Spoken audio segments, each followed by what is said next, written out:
Dance গ্রুপকে। এখন মঞ্চে সঙ্গীত পরিবেশন করবেন কবিতা দত্ত চৌধুরী।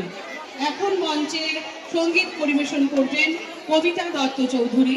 প্রস্তুত থাকবে বাণীপুর চতুরাশ্রম। প্রস্তুত থাকবে বাণীপুর চতুরাশ্রম।